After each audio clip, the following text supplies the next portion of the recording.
Hello everybody and welcome to the United Stand. It's Monday morning and we've got Ben Foster on. I was sort of thinking about the Arsenal result then, not having you on. I'm not happy about it, Ben. I just can't get positive about it. Oh, Arsenal did well, we're on progress. But what were your thoughts? What were your thoughts about it? A good game, really enjoyed it. I could see it coming though, mate. I really could. The difference in quality and class and pressing and energy, especially in the second half, was so apparent, and it was just a matter of time. I thought United did well to take the goals that they scored, but there still is a difference in class, mate. I don't think there was in the first half. No, not for second half especially. Second half I thought. First half I was very pleased. I liked what Ten Hag said before the game, that he had a plan and he wanted to take Arsenal out of their comfort zone, and I think it was actually, we passed out from the back, we played a higher line, we had 50% possession. It was a very equal half. Really gutted about that goal that we conceded though. The passing out from the back bit, we were speaking about this earlier before the show, and you said, oh, I actually quite liked it, we played out. But I was watching it, mate, and I'm thinking, nah, you're inviting too much trouble here, you're inviting too much pressure, you're 1-0 up and you're still trying to do it, right? And you could see Arsenal were playing on that. Like we spoke last week about Tottenham, about how Tottenham basically played into Arsenal's hands. They're trying to play out the back, and Arsenal's just going to press you, especially at Emirates. Don't do that kind of thing. Do you know what I mean? Just keep it simple, especially when you're 1-0 up. Yeah. If it's an even game and it is what it is, cool. But when you're 1-0 up, get the ball up there, and then you've got a foothold in the game. You can go from there. It took them to concede the goal to go 1-1 before they started going, do you know what? Let's probably not do this so much. But then, do you not think that actually that was the whole plan, and it was the right plan to play out from the back and play with possession? Because when we did in the second half start hitting those longer balls to Weghorst, it was just coming straight back, and then that becomes, the second half becomes what I think Arsenal expected the first half to be. You start to hit those long balls, they get hold of the ball, they are the home team, they dominate, they get at you, and that's what happened in the second half. And that's what I liked about the first half.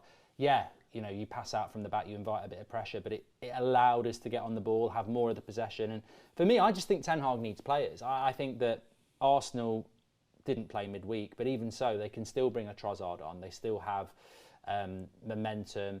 Manchester United looked tired to me. I know we didn't have Casemiro, but there's no options. You know, Weghorst, I don't think he's good enough, really. I think we all know that.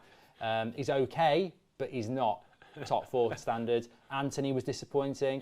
You look at the bench, you've got kids, Garnacho, Alanga, Pellistri. It's worrying when we're playing another 3 games for the next 6 weeks. Well, even just look at the starting lineup as well. Well, let's just start with the first bit about the playing out from the back, right? You look at Arsenal when they play out from the back, they've got players who exactly know what's going on, right? Did you see the bit earlier on in the game where David Hay went to kick it out to Luke Shaw? He's not even there. Yeah, that was odd. You know what, I don't know, as a goal, I'm glad you said that. I wanted to ask you about that, because he's kicked that and he's seen Luke Shaw, but everyone else knows Luke Shaw's not there. Is that just he's seen a shirt in the crowd, or is it just you get locked in a moment, you think he's going to be there? Because he obviously knows he should be there, but he's not there. So this is the point of it. So Arsenal are all on the same page, yeah? They all know exactly what they're doing. So if that was Aaron Ramsdale and he kicked it out, and that right back or left back isn't there, Mikel Arteta is going mad at that right back or left back, because he's not doing his job, he's not getting back in, he's not opening and showing for the goalkeeper, right? So as soon as little things like that start creeping in, and Luke Shaw hasn't come and helped him out and showed for him, that starts to get into the mind of David De Gea, and it gets into the mind of other players, and it makes you think, are we really going to do this? But it was obviously a game plan. It was obviously a game plan to start that way. Go, no, lads, we're going to do this. We're going to do this, all right? But then once a few of them starts happening, he passes it out to Wan-Bissaka. And like you say, Wan-Bissaka isn't necessarily the most comfortable player, taking a ball under pressure, holding players off, and then carrying on play. He's not that guy. And I think it took one too many mistakes before they actually realised, let's get this forward a little bit. And I understand what you're saying about, if we'd have carried on playing out, we'd have got more opportunities to get the ball into the midfield. But I think you'd have had more mistakes as well. I'll tell you what's interesting though, just coming into my head there, was in the second half, I saw De Gea hit a couple of good balls to Weghorst, you know, and people go, oh, he did, bad kick by De Gea because he didn't win it. Weghorst isn't actually that good in the air. No. He's not. Like, they were winnable, and I think it was Gabriel was just coming through the back. You know, it's into the right area. They're a good 5 or 6 inches shorter than him as well. Yeah, and it's into the right area for him to hold it up or flick it, and then Gabriel was coming through, and you're like, what's the point then? These long balls to Weghorst, just because he's tall, I don't think he's particularly... I'm not saying he's bad, but I don't think he's dominant in the air. And no. I think it's. But no, going back to that, I've said it. I think United need players. Yeah. You know, for maybe 45 minutes, maybe an hour against Palace and Arsenal, they're in the game. Yeah. But the last half an hour, Palace pushed us back, Arsenal pushed us back.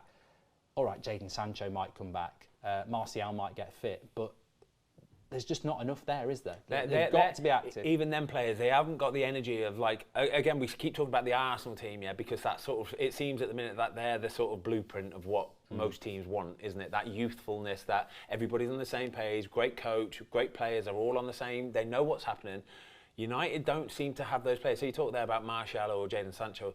They're not the sort of players to go and press like all those Arsenal players are. You watch every single one of them Arsenal players and they do it in unison as well. So it's like that cog system thing where one goes, the other one knows he can cut that angle off, the other one gets up behind it, backs up behind it, the defence can push up, and you just gain territory, you gain ground, and you're putting pressure on every single one of the United players. Yeah. And Arsenal were doing that the whole of the second half relentlessly. And I'm watching it and thinking, oh, that's some mentality, that, you know. That is some mentality. So even when it was 1-1 and 2-2, I'm thinking they're just pushing. They're not interested in trying to draw this game. Even if they go and look, they don't care about that. They want to go and score another goal. And that's the bit for me that I thought, yeah, they're still just a bit ahead of Manchester United. What do you think for United? I mean, we're obviously not going to go and buy anybody of significance in January. Ten Hag clearly needs players. When I'm talking about players, I'm not talking about getting another Weghorst on loan. I'm talking about another proper midfielder, maybe, you know, another number 10, another right back, maybe another centre back. But that's not happening until the summer. We're talking there about how you close the gap on Arsenal. Yeah. The rest of the season doesn't look too bad, and we didn't get beat by Palace. We did beat Manchester City in the derby, and for an hour, I would say, against Arsenal, we were competitive more than most people have been against Arsenal. So the progress is there. For the rest of the season, top four, you think we'll get top four? Yeah. We're in trophies.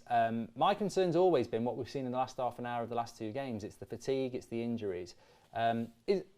Is there a danger that this could go bad for United, or do you think they've got enough quality together? It definitely could go bad. Honestly, it really, really could. I think United have probably got a good 11, 12, 13 players. Starting 11, 12, 13 players. After that, it's down to sort of kids and players that are out of form or not really fancied by Ten Hag. And I think that's going to be the problem. And you get a couple injuries into there, that this season could fizzle out fast. Do you know what I mean? Like, that's 2 games in a row now. So the disappointment of, I think the disappointment of the Crystal Palace one lingers into the Arsenal game a little bit. It has to. It like mentally fatigues you. It really, really does. To go away to Crystal Palace, play quite well as well, and then concede a goal in the manner that they did in the last minute, it's a free kick. That's a horrible way to concede a goal and not get all 3 points. If they'd have got 3 points, I think it would have been a different game, and people have got the energy to go, yeah, come on, let's keep doing this, let's keep doing this. But it's that mental fatigue of not having players who are good to go and replace you like for like. Arsenal have got it, Man City have got it, Liverpool probably got more than Man United. Man United have been in danger that if they don't go and get a couple, could fizzle. And that would be a horrible shame, an absolutely horrible shame, because they've come from looking like they're miles off it to looking like a team again finally. Yeah, this is the thing I've had, you know, I refuse to put us in a title race, and I do still have concerns about top 4 and trophies. But you know, it's because of the relentless nature of the game, the fact that if you lose a couple of it, like Casemiro for McTominay, that's a terrible drop down. It is. And McTominay did okay, but he ain't Casemiro. The drop off for United could be huge if we get this fatigue or injury problem. Yeah, so quickly, the only reason why I think United will still get top 4 is because I think they're better than Tottenham. I think Tottenham are probably the only other team that might get into that top 4, but I think Man United are better than Tottenham. I think if that would be the frustrating thing, because I think first half against Arsenal, first half against Palace, Manchester derby, last few results, we've beaten Spurs, Liverpool, City, Arsenal at home. I think if we can play with energy, we can get top 4 comfortably. Yeah. But that energy, you can see it. Mate, I saw your tweet last night, about in the next 2 months, Man United have got a game every 3.5 days. Yeah, 18 games in 61. It's ridiculous. Days. That's ridiculous. Well, you've played, you've been in dressing rooms. How is that when you've got a game every 3.5 days, and you're starting to run out of energy? Mate, it's so hard. Like when I was at United, right? United were in their pomp. United were Champions League final, FA Cup final, Carabao, whatever it is, League Cup final, yeah? They were Premier League winning, they were winning absolutely everything. So the maximum games you can play in a season, what is it, like 50, something like that. Man United were doing that every single season without fail, yeah? Without fail, right? They had the squad, though, to be able to do it. They were so far ahead of everybody else, especially in the Premier League. There might have been a couple of others that would challenge them, but they were so far ahead that they could play a Champions League game against Barcelona in the week where they would put their strongest boys out. Then they'd be playing a Crystal Palace or Southampton or something on the Saturday. They could rest 5 or 6 of them and still comfortably win the game. Yeah. They're not like that anymore. No, they're not like that anymore. Well. When you've got a game every 3.5 days, yeah, it's not necessarily just about the physical strain it takes on you. It's your head, mate. You're travelling everywhere. You have no life, I promise you. You're constantly travelling. You're on flights. You're on the coach. You're in hotels. You're in a different bed. It's like monotony. It genuinely is monotony. And people will be like, "You're a footballer. Oh my God, you get to travel the world. You don't get to travel the world. You get to just see a different hotel. It doesn't matter where you are. You could be in the capital city of the best city in the world. You're just in the hotel. You're not going sightseeing or sitting on the beach or having a pina colada. You're doing that as a job. Do you know what I mean? And that is the bit that comes monotonous and it tires you out, mate. Well, it's funny because I was watching Chelsea against Liverpool on Saturday. They don't play again until the Friday, 2 weeks. Yeah. So they've now got 2 weeks off. And they need that massively. Yeah, and a bit on the training ground, bit of rest and recuperation. In that 2 weeks, I think Manchester United are probably going to play five games, and they get increasingly difficult. Yeah. You know, cup semi-finals, Cup, FA Cup. Then you've got Barcelona's on the horizon as well. It is a big concern. Injuries come in games more often than not. You'll get injuries in training, for sure. They happen, and it's unlucky. But injuries happen in games more often than not. And like I say, when you have that build-up, when you're going into games, because no player goes into a game fully fit. Never. It's never happened, I promise you. Nobody is 100%, even the first game of the season, mate, nobody is 100% fit. You've always got something, a niggle, a knock, a strain. Oh, that's a bit tight, or that's a bit tight. The games is where it will pop because you do things in games, the adrenaline takes over a little bit and you just stretch that bit further, that bit faster, run a bit harder, jump a bit higher. They're the bits that will pull stuff and pop stuff, right? And so if you're playing 3.5 days, if you're even 60, 70%, which most players will be, it's asking for injuries. Talk to me about Anthony. What are your thoughts on Anthony? Yeah, he's a big topic, isn't he? I was a bit disappointed. I was a bit disappointed with him yesterday. I think he kind of looked a little bit like headless at times. I thought he started the game a lot more energetic than he has done in the first half. I'm not saying it was good, but comparable to what I've seen of him recently, he was a lot more direct, a lot quicker. But second half, it just fell off a cliff. There was a couple of times in that first half, right? He's obviously rapid. He is obviously rapid. And running with the ball, I think, is probably his strength because he is so fast at running with the ball. And there were a couple of times when I saw him running with the ball, and maybe it was Gabriel or whoever was running alongside him. I thought, oh, he's knocked that too far. Gabriel could get in here, and Gabriel just couldn't because he was like, he's so quick. And even, I could see it on Anthony's face. He almost had a look of, oh, I've taken a bad touch. He's going to tackle me. And then he was like, oh, no, I've still got it. But he just fizzled. And I think the money that you're paying for some of these players, it's like, what is it, 70, 80 million quid? Yeah. Like, that's a lot of money, mate, right? I want a player that's good to go, yeah? I mean, good to go. Casemiro, how much was Casemiro? 60. 60 million quid. He's good to go. Martinez, 45. He's absolutely good to go. Same thing.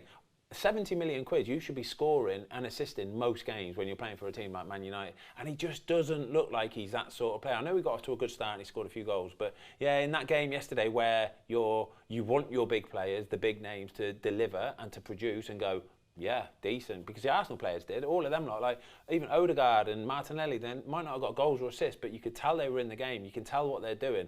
Couldn't really see that with Anthony yesterday. Yeah, I mean, I've said it before, I think Garnacho is delivering more consistently as a youth player than Anthony is, and that's a problem. And I think the price tag is a problem of United's own creation. Yeah. He was a £50 million player. I do have faith in the fact that he'll come good because Ten Hag bought him and he's had him for 2 years. So you've got to hope that there's something in there. But we definitely do need more. But yeah, it'd be interesting to see what happens in the next few days of the transfer window. Do you think United will do anything? Do you think they will? No, I don't. I really don't, mate. I've got no hope for it at all. Which is, again, the chances of this season fizzling out are genuine. It could really, really happen. But I just think the bit that disappointed me a little bit about Sunday's game was just, like I say, that mentality switch from first half to second half. Yeah. So it's almost like they got in at half time, patted themselves on the back and gone, yeah, we did well there, lads. We did well there. Arsenal, it looks like they got in there and went, we need to do more. Yeah. We need to do more here. They came out, did more. Man United came out and went, let's just sit back and hope for the best here. And that's how it played out. And I thought it was inevitable that they were going to score later on. It's interesting because I remember tweeting in the first half I was really happy with the press from the front, and I think that was based on a couple of times where they pressed as a front four, Anthony, Rashford, Weghorst and Bruno. Non-existent in the second half. That energy just went boom. I'll quickly talk about Rashford. I just want to talk about that goal, mate. Oh my gosh, that is a It's the skill on Partey. I mean, the shot's good, but the skill's brilliant. The skill is so fast, so quick. Right, Partey didn't even know what day it was. Honestly, he did not even know what day it was. Rashford is away from him like that, and as soon as he got that ball out of his feet, I thought, he's just going to slap this. He's going to slap this. And there's probably him, Harry Kane, a couple others in the Premier League that can do that out the feet and bang, and be able to, very little backlift, whomp. And as soon as it left his foot, I thought, that's a goal. That's a goal. It's a good point because I think United played well in the first half, but where were the big chances? Weghorst never had a chance. No. You know, that goal from Rashford, as great as it is, because it means you've got a player that can score out of nothing like that, it's also scary in a sense that, well, where are the other chances coming from? Because there was a chance in the second half. Ramsdale made a really good save, didn't he? Through legs, down to his left, deflected. But it's Rashford again, isn't it? Finding really a way. Really good save, mate. That's going in. I'd say past quite a few more Premier League goalkeepers. Honestly, that's a really good save. That was. Yeah, but everything just seemed. I mean, again, if Rashford pulls his hamstring. Could be season problem. over. Where's the goals coming from? Massive problem, mate. Like I say, it's very feasible. Marcus Rashford's history tells you he gets a lot of injuries. But the whole Man United team, to be fair, Casemiro's getting. He's not old, but he's at that age where he can start picking up. Eriksen can start picking up injuries. You've got the young, fast players that are always susceptible to those fast twitch fibre sort of hamstring tears. People like Anthony Martial. Could be a victim of our own success, where we've done really well, but now because of that, I mean, like I say, Chelsea got 2 weeks off because they're out the Carabao Cup and they're out the FA Cup. We haven't because we're in them, and we don't want to be out of them, but in some ways it'd be nice to have a couple of weeks off. It would be nice, but I think winning a cup this season, winning a cup's massive for Got to Man get United. that Carabao Cup. Doesn't matter what it is, winning a cup this season is massive for Man United, massive for Ten Hag as well, because you saw it with Liverpool for years under Klopp at first. It was how many years he went without winning a trophy. You need that monkey off your back. So if he can do it in his first season, and the Audi Cup don't count, and all that sort of stuff don't count, all right, you need to win a proper trophy. What was it? We won something. The chat will know. Was it Hong Kong Centenary Cup winners? You'll never sing that. Yeah, wicked. Awesome. We'll see. Thanks for coming on, Ben. Pleasure, nice to have you in the studio. Lovely studio. It's nice to be here, mate. This is beautiful, this, honestly. Really, really nice. Cheers, everyone. Smash a like, get your comments in, and we're on the Football Fill-In later on Ben's channel at 5-ish. Ish. Thanks for watching.